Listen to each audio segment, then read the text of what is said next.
হ্যাঁ এভরিওয়ান, এই ভিডিওতে আমরা দেখব যে নেটক্যাট ব্যবহার করে কিভাবে আমরা নেটওয়ার্কের বিভিন্ন ইনফরমেশন বের করতে পারি।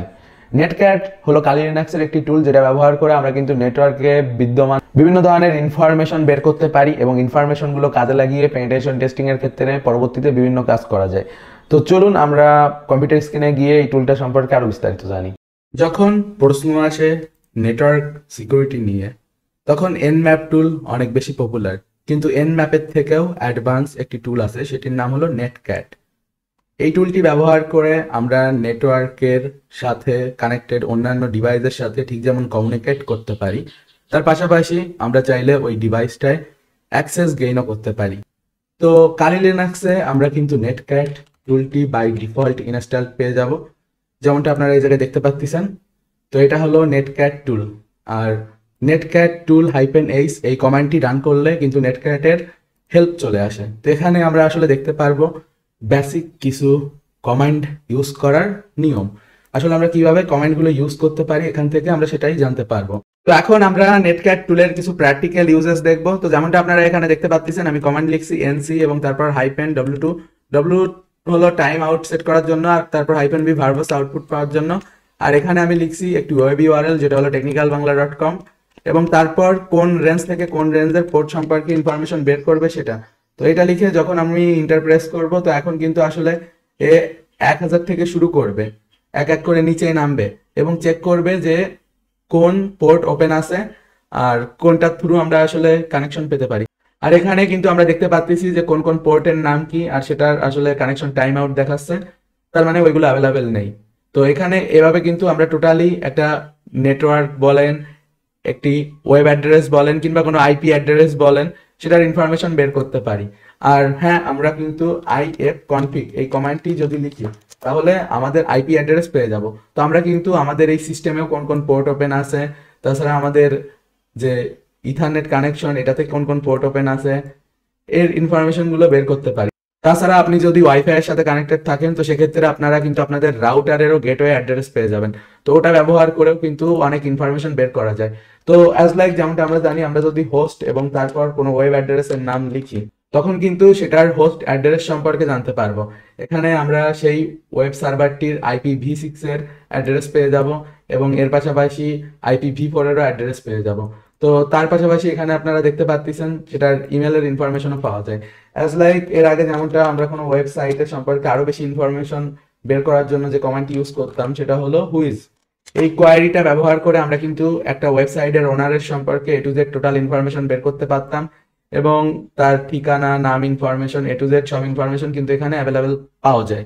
তো এভাবে কিন্তু একটা ওয়েব সার্ভারের ডোমেনের ইনফরমেশন বের করা যায় হুইজ ইউজ করে, আর হোস্টের ইনফরমেশন বের করা যায় হোস্ট এবং তারপর ওয়েব অ্যাড্রেস লিখে। তো আসলে এখানে পার্থক্য কোথায় আপনারা দেখেন, এখানে হোস্টে কিন্তু আমরা হোস্ট সম্পর্কে ইনফরমেশন পাচ্ছি, যে এটার যে হোস্টিং, তো ওইটার যে আইপি অ্যাড্রেস IPv4 এবং 6 সেটার যে অ্যাড্রেস যেটা থেকে আসলে ইনকামিং হচ্ছে ওইটা সম্পর্কে জানতে পারতেছি। তো ওখানে আসলে আমরা কিন্তু চাইলে ইউআরএল না লিখে এই আইপিটাও লিখতে পারি। আর অ্যাজ লাইক যেমনটা আপনারা এখানে দেখতেছেন, হুইজ এই কমান্ডটা ব্যবহার করে আমরা কিন্তু ডোমেনের সম্পর্কে ইনফরমেশন পাচ্ছি।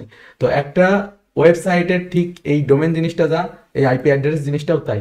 ডোমেনটা হলো ওয়েব ব্রাউজারে লেখার জন্য ইউজ হয়ে থাকে, আর আইপি অ্যাড্রেস ব্যবহার করা হয় নেটওয়ার্ক কমিউনিকেশন করার ক্ষেত্রে। ডোমেন নেম জাস্ট এটাকে মাস্কিং করে। তো এখানে কিন্তু আমরা দেখতে পাচ্ছি আমাদের সেই স্ক্যানিং কিন্তু এখনো বিরাজমান আছে, মানে চলতেছে।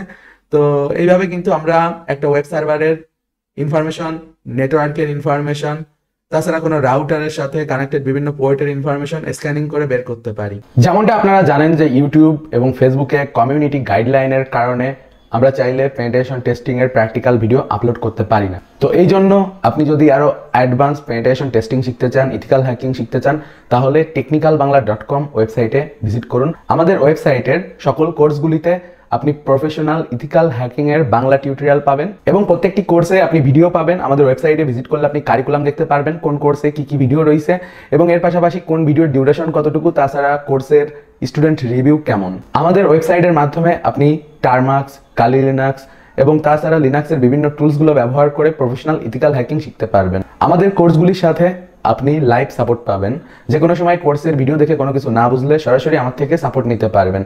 এবং তাছাড়া আমাদের expert cyber security expert team তো আছেই আপনাদের সাপোর্ট দেওয়ার জন্য। আর অবভিয়াসলি গাইস, আপনি এখানে A to Z সকল ধরনের ইথিক্যাল হ্যাকিং এর কোর্স পাবেন। Facebook security expert, ethical hacking with Kali Linux, droid hacking, network security expert, web security expert, digital forensics expert, programming for ethical hacking, freelancing master class, এগুলো ছাড়াও অসংখ্য cyber security এর advance এবং latest course কিন্তু বর্তমানে available আছে। আর obviously একটা জিনিস মাথায় রাখবেন, আমাদের অফিসিয়াল ওয়েবসাইট থেকে কোর্স কিনবেন, তা না হলে কিন্তু লেটেস্ট টুলস এবং লেটেস্ট ভিডিও পাবেন না এবং এর পাশাপাশি সাপোর্টও পাবেন না। তো পাইরেসির চক্করে পড়লে লস করবেন, কারণ সময়ের সাথে তথ্য প্রযুক্তি, সাইবার সিকিউরিটি, টেকনোলজি সবকিছুই আপডেট হয়। তো অবভিয়াসলি টেকনিক্যাল বাংলায় চোখ রাখবেন। তো অবভিয়াসলি চেক করে নিবেন যে ওয়েবসাইট থেকে আমাদের কোর্সটা কিনতেছেন সেটা technicalbangla.com কিনা, কারণ technicalbangla.com এর বাইরে আমি কোনো জায়গায় কোর্স প্রোভাইড করি না, শুধুমাত্র technicalbangla.com-এই আপনি আপডেটেড কোর্স পাবেন। আর এই টুলটি ব্যবহার করে আমরা নেটওয়ার্কে থাকা ডিভাইসগুলোর সাথে কমিউনিকেট করতে পারবো ইজিলি। তো এখন আমি আরো বেশ কিছু ইউজেস আপনাদের দেখাবো নেটক্যাট টুলটি ব্যবহার করে যে কাজগুলো আমরা করতে পারি। তো সাধারণত নেটক্যাট এই টুলটি ব্যবহার করা হয় টিসিপি, ইউডিপি অথবা ইউনিক্স ডোমেনের বিভিন্ন সকেট এবং পোর্ট স্ক্যানিং এর জন্য। তো এটা ব্যবহার করে আমরা পোর্ট স্ক্যানিং করতে পারি, পোর্ট লিসেনিং করতে পারি, পোর্ট রিডাইরেকশন করতে পারি, ওপেন রিমোট কানেকশন তৈরি করতে পারি, যার মাধ্যমে আমরা আসলে ফাইল ট্রান্সফার এবং তাছাড়া কোনো সিস্টেমে অ্যাক্সেস নেওয়া, নেটওয়ার্কে অ্যাডমিনিস্ট্রেশন করা, এগুলো করতে পারবো। তাছাড়া বিভিন্ন নেটওয়ার্কের ডাটা রিড রাইট করতে পারবো, নেটওয়ার্ক ডিবাগিং করতে পারবো, নেটওয়ার্ক ডিমন টেস্টিং করতে পারবো, তাছাড়া সিম্পল টিসিপি প্রক্সি এগুলো মডিফাই করতে পারবো এবং এর পাশাপাশি সকেট অথবা এইচটিটি প্রক্সির কমান্ড ব্যবহার করে এসএসএল কানেকশন বিল্ড করতে পারবো। তো যাদের সিস্টেমে আসলে নেটক্যাট বাই ডিফল্ট ইনস্টল নেই, যারা লিনাক্সে আছেন, তারা কিন্তু এই কমান্ডটি ব্যবহার করে আপনার সিস্টেমে নেটক্যাট ইনস্টল করে ফেলতে পারেন, sudo apt get install netcat, এবং অন্যান্য ডিস্ট্রিবিউশনে এগুলো ফলো করতে পারেন।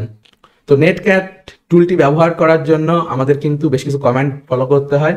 তার জন্য যেমনটা আমি আগে দেখাইছি, এনসি অর্থাৎ নেটক্যাট অপশন, এটার অর্থ আমরা আসলে কিভাবে টেস্টিং করতে চাই। তো অপশনের ভিতর কিন্তু অনেকগুলো অপশন অ্যাভেলেবেল আছে, যেমন -v, -p, -z। -v দিলে আমরা ভালো ডিবাগিং এর আউটপুট পাবো, একটা রেজাল্ট দেখতে পারবো। -w দিলে কানেকশনের টাইম আউট সেট করতে পারবো। -q দিলে আমরা স্পেসিফাই করতে পারবো যে কানেকশন ক্লোজিং হতে কত ডিলে হবে, মানে কত টাইমের গ্যাপ হবে। তো এর ভিতর থেকে ভার্বাস মোড, এটা আমাদের সব থেকে বেশি কাজে লাগবে। এটা ব্যবহার করে ম্যাক্সিমাম ইনফরমেশন কালেক্টিং এর কাজ করা হয়। তো এনসি লেখার পর -v আমরা লিখতে পারি, তারপর আমরা এই জায়গায় হোস্ট নেমে সেই আইপি অ্যাড্রেসটা লিখবো। এক্সাম্পল হিসেবে যেমন আমরা এই জায়গায় দেখতে পাচ্ছি যে এই আইপিটা কিন্তু আমরা লিখতে পারি। তো এর পরবর্তীতে পোর্ট, আমাদের পোর্ট লিখতে হবে যে আমরা কোন পোর্টের উপর আসলে সার্চ করতে চাচ্ছি, যেমন 80 পোর্ট HTTPS এর পোর্ট, তাছাড়া 22 পোর্ট হলো SSH এর পোর্ট, যেটা হলো কম্পিউটারের থ্রু কম্পিউটারের কানেকশন তৈরি করার জন্য কাজে লাগে CMD থ্রু, যাতে করে একটা কম্পিউটারের ফুল অ্যাক্সেস নেওয়া যায়। তো এর পাশাপাশি এই জায়গায় আমরা কিন্তু সেই একই অপশনগুলো দেখতে পাচ্ছি। তো এর আগে কিন্তু এইটা আমি আপনাদের দেখাইছি এই কমেন্টে রান করে এনসি একটা এক্সাম্পল ওয়েবসাইট দিয়ে। তো এখন আমরা আসলে আরো একটু অ্যাডভান্সে যাব, আর আমরা চাইলে কিন্তু একটা সিস্টেমের সাথে অন্য আরেকটা সিস্টেমে লিনাক্সের কানেকশন বিল্ড করতে পারি, এর পাশাপাশি উইন্ডোজেও করা যায়। তো এটির জন্য আসলে একটি পোর্ট ওপেন করে নিতে হবে এবং অন্য ডিভাইসের সাথে সেই সেম পোর্টে কানেক্টেড হতে হবে এবং সেটির আইপি অ্যাড্রেস আমাদের -v লিখে এবং তারপর এই কমান্ড লিখে এটা প্রেস করলে আমরা কিন্তু সেটার সাথে সাকসেসফুলি কানেকশন তৈরি করতে পারি।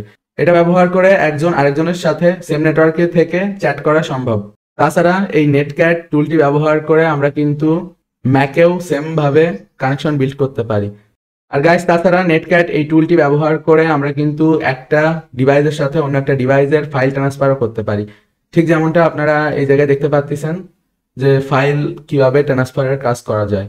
আর পরবর্তীতে নেটক্যাটের আরো অ্যাডভান্স টিউটোরিয়াল আমরা আনবো। আপনারা কমেন্ট করে জানান যে এই ভিডিওটার সেকেন্ড পার্ট আপনারা চান কিনা, যেখানে আমি দেখাবো যে নেটক্যাট কিভাবে একটি সেম নেটওয়ার্কে থাকা ডিভাইসের উপর অ্যাক্সেস গেইন করতে পারে এবং সেটিকে হ্যাক করে সেটার বিভিন্ন ফাইল, রিসোর্স এগুলো এডিট, চেঞ্জ এবং এর পাশাপাশি সেই ফাইলগুলো মডিফাই করে সেই সিস্টেম থেকে বিভিন্ন ধরনের পেলোড অথবা বিভিন্ন ধরনের স্পেওয়্যার ইনজেক্ট করে সেটার অ্যাক্সেস নিতে পারে এবং তাছাড়া সেটির টার্মিনালেও কমপ্লিটলি অ্যাক্সেস নিয়ে ফেলতে পারবে।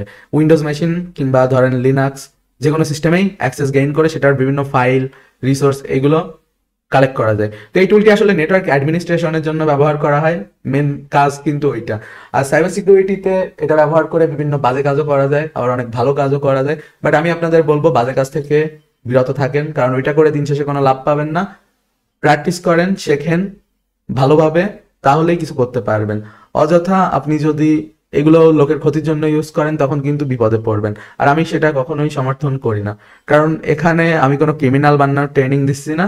আমি আপনাদের শেখাচ্ছি যে কিভাবে আপনারা পেনিট্রেশন টেস্টিং করতে পারেন কোনো নেটওয়ার্কে, কোনো সিস্টেমে। একজন ইঞ্জিনিয়ারের একটা জিনিস শুধু তৈরি করে দিলেই হয় না, সেটা সিকিউর কিনা, সেটাতে কি কি ভার্নাবিলিটি আছে, এইগুলো সম্পর্কে অ্যাডভান্স নলেজ থাকাও কিন্তু গুরুত্বপূর্ণ। আর সেই অ্যাডভান্স নলেজগুলো কিন্তু আপনারা আমাদের technicalbangla.com ওয়েবসাইটে থাকা টিউটোরিয়ালগুলোতে পাবেন। তো আশা করি এই ভিডিওটা থেকে অনেক কিছু আপনারা শিখতে পেরেছেন। সুস্থ থাকবেন, সুন্দর থাকবেন। আশা করি ভিডিওটি আপনাদের ভালো লেগেছে। যদি ভালো লেগে থাকে অবভিয়াসলি লাইক দিবেন। ভিডিওটি ফেসবুকে দেখে থাকলে আমাদের ফেসবুক পেজকে ফলো করবেন, আর ইউটিউবে দেখে থাকলে সাবস্ক্রাইব করবেন। আর অবভিয়াসলি কমেন্ট করে জানান যে আপনি পরবর্তীতে কোন ধরনের ভিডিও দেখতে চান, কারণ আপনার মন্তব্য আমাদের কাছে খুবই গুরুত্বপূর্ণ। আপনার মন্তব্যের উপর ভিত্তি করেই কিন্তু আমরা নিত্য নতুন ভিডিও তৈরি করে থাকি, আপনাদের জন্য নিত্য নতুন কন্টেন্ট নিয়ে আসি। আর ভালো লাগলে শেয়ার তো অবশ্যই করবেন। তো সুস্থ থাকুন, সুন্দর থাকুন। Have a nice day, good bye.